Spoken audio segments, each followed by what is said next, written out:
नमस्कार सभी को। मैं शालिनी केवी टीचर आपका अपने चैनल पर स्वागत करती हूँ। हमारे इस चैनल पर इतिहास विषय की तैयारी कराई जाती है। उसी में एक सीरीज चल रही है कि हम जो लास्ट ईयर के PYQ हैं उनको कवर कर रहे हैं।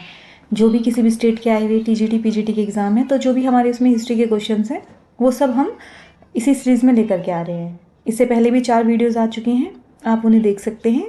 और एक अब ये वीडियो हम अब स्टार्ट करते हैं। चलिए आइए स्टार्ट करते हैं।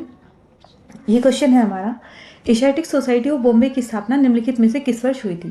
तो एशियाटिक सोसाइटी ऑफ बॉम्बे की स्थापना हमारे यहाँ कब हुई थी? 1804 में। ठीक है, तो ये आपको याद रखना है, बहुत इंपॉर्टेंट क्वेश्चन है।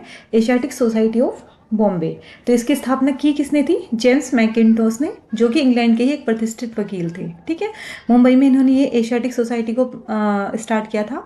बाद में इसका नाम हो गया था एशियाटिक सोसाइटी ऑफ बॉम्बे। पहले इसका नाम था लिटरेरी सोसाइटी। तो इसका आपको ईयर याद रखना है 1804। और किसने किया था? आपका ये जेम्स मैकिन्टोश ने। अगला क्वेश्चन है, निम्नलिखित वाकटक शासकों में किसने चंद्रगुप्त द्वितीय की पुत्री प्रभावती गुप्ता से विवाह किया था? तो हमारे आपको पता होगा गुप्ता साम्राज्य जो हमारा गुप्ता डायनेस्टी, वहाँ पे आपका क्या है, चंद्रगुप्त द्वितीय जो है बहुत ज़्यादा फेमस एक शासक रहे हैं। उनकी पुत्री थी प्रभावती गुप्ता। उसका विवाह किसके साथ में करते हैं? एक वाकटक वंश है आपका, उसमें रुद्रसेन सेकंड जो है उनके साथ उनका विवाह कर दिया जाता है। अगला क्वेश्चन है, निम्नलिखित घटनाओं को कालक्रम हमें लगाना है, मतलब इन्हें हमें टाइम से लगाना है कि कौन सी चीज़ पहले हुई कौन सी नहीं। साइमन कमीशन, तो ये कब आता है? भारत 1928 में, बनता 27 में है, भारत 28 में। प्रथम गोलमेज सम्मेलन 1931 में। नेक्स्ट है आपका क्रिप्स मिशन, ये 1942। CR formula 1944। तो उसके अकॉर्डिंग आप इसको लगा लीजिएगा। इसका आंसर है 1 2 3 4, यानी 1928, 31, 42, 44।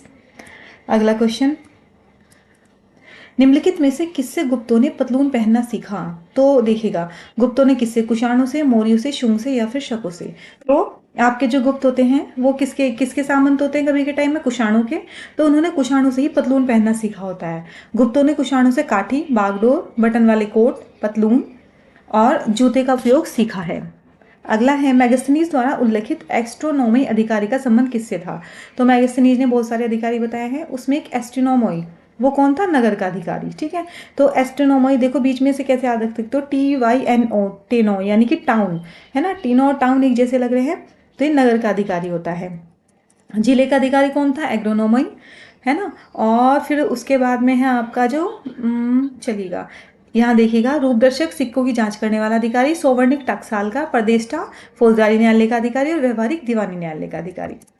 अगला क्वेश्चन, समरकंद के मोहम्मद नादिर और मोहम्मद मुराद किसके शासनकाल में भारत आने वाले अंतिम कलाकार थे? तो मोहम्मद नादिर और मोहम्मद मुराद क्या थे? कलाकार थे। और कहाँ से आए थे? समरकंद से। तो किसके समय में आए थे? जहांगीर के समय में।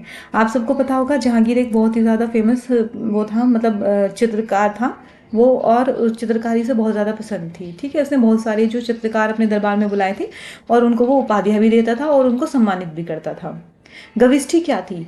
तो ऋग्वेद काल में गविष्ठी क्या होती? गाय के लिए होने वाले संघर्ष को ऋग्वेदिक काल में गविष्ठी कहा गया है। ठीक है, देखिएगा ऋग्वेद में कई बार पूछ लिया जाता है कि गाय का कितनी बार उल्लेख हुआ है, गण का कितनी बार उल्लेख हुआ है, माता कितनी बार आई है ऋग्वेद में शब्द, माता शब्द, पिता शब्द, यह गंगा, यमुना। ठीक है, इन सबको आप एक बार देख लीजिएगा।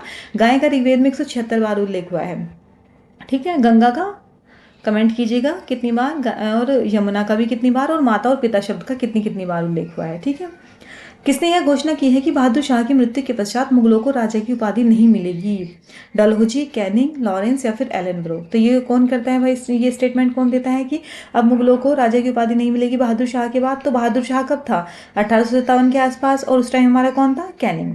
तो ये कैनिंग ने आपका स्टेटमेंट दिया था। ठीक है, अगला है हमारा, शाहदरा का मुगल गार्डन स्थित है। शाहदरा का जो मुगल गार्डन है वो कहाँ स्थित है? लाहौर में स्थित है। निम्नलिखित में से कौन सा एक फतेहपुर सीकरी में स्थित नहीं है? पंचमहल, मोती मस्जिद, मरियम मकानी का महल या फिर जोधाबाई का महल? तो देखिएगा, अगर आप कभी गए हो फतेहपुर सीकरी घूमने के लिए तो जोधाबाई का महल, मरियम मकानी का महल और पंचमहल, ये तीनों ही आपके फतेहपुर सीकरी में है। लेकिन मोती मस्जिद वहाँ नहीं है। मोती मस्जिद 2 हैं, एक दिल्ली में है और एक आगरा में है। ठीक है, तो वो वहाँ पे नहीं है फतेहपुर सीकरी में। ऋग्वेद में तसर निम्नलिखित में से किसके लिए प्रयोग हुआ है? चरखी के लिए, बुनकर के लिए, रथ के लिए या फिर लगाम के लिए? तो ऋग्वेद में तसर शब्द जो है वो चरखी के लिए यूज हुआ है।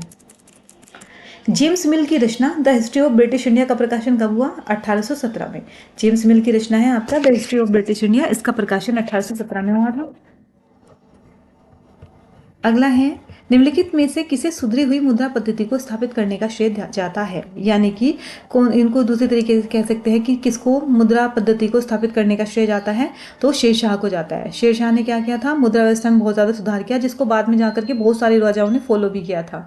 ठीक है, चलिए अगला क्वेश्चन, निम्नलिखित सुल्तानों में से किस एक ने खलीफा की सत्ता को मान्यता देने से मना कर दी? तो किसने मना कर दिया था भाई? ये कुतुबुद्दीन मुबारक शाह ने। ठीक है, या फिर ये क्वेश्चन इस तरह से भी आ सकता है कि किसने खुद स्वयं को खलीफा घोषित किया? तो कुतुबुद्दीन मुबारक शाह ने स्वयं को खलीफा घोषित किया था। अगला क्वेश्चन, किस युद्ध के बाद मैसूर का टीपू सुल्तान सहायक राज्य बनने के लिए बाध्य हुआ? तो जो मैसूर है वो कब अंग्रेजों का सहायक राज्य बना था? प्रथम अंगल के बाद, द्वितीय के बाद, तृतीय के बाद या चतुर्थ के बाद? तो जो चतुर्थ अंगल मैसूर युद्ध होता है उसमें टीपू सुल्तान की मृत्यु हो जाती है, तो उसके बाद जो मैसूर होता है वो अंग्रेजों के कब्जे में चला जाता है और वो एक सहायक राज्य बन जाता है 1799 में। शाहजहां के शासन के 8वें वर्ष में शासन के राज के इतिहास पातशाहनामा का लेखक कौन था? तो शाहजहां के शासन के 8वें वर्ष में लिखा गया था पातशाहनामा, तो उसका कौन था? मोहम्मद आमीन कजीवनी। ठीक है, और इन्होंने क्या किया है, इन्होंने इसमें जो आपका ये लिखा है, इसमें इन्होंने शाहजहां के ही राजनीति के बारे में प्रथम 10 वर्षों का वर्णन किया है इस बुक में। अगला है, किस अभिलेख में गुप्त वंश के शासक रामगुप्त का नाम आता है? आपको पता होगा, है ना, रामगुप्त का जो उल्लेख है वो बहुत कम जगह पे मिलता है। ठीक है, तो इसने कहा है कि कहाँ पे? समुद्रगुप्त के प्रयाग में नहीं भाई। हर्षवर्धन का बांसखेड़ा अभिलेख, अमोघ वर्ष का संजन ताम्रपत्र अभिलेख या फिर स्कंदगुप्त का कहोम अभिलेख? तो जो रामगुप्त है उसका उल्लेख अमोघ वर्ष का संजन ताम्रपत्र अभिलेख में होता है। ठीक है, अगला है, बौद्ध स्थल नालंदा विश्वविद्यालय का उत्खनन निम्नलिखित में से किसने कराया था? तो हमारा बौद्ध स्थल है नालंदा विश्वविद्यालय, उसका जो उत्खनन जो आपका कराया था वो डॉक्टर स्पूनर ने कराया था। ठीक है, चलिए आज की वीडियो में सिर्फ इतना ही। अगर आपको मेरी वीडियोस पसंद आती हैं तो प्लीज़ चैनल को लाइक करें और सब्सक्राइब करें।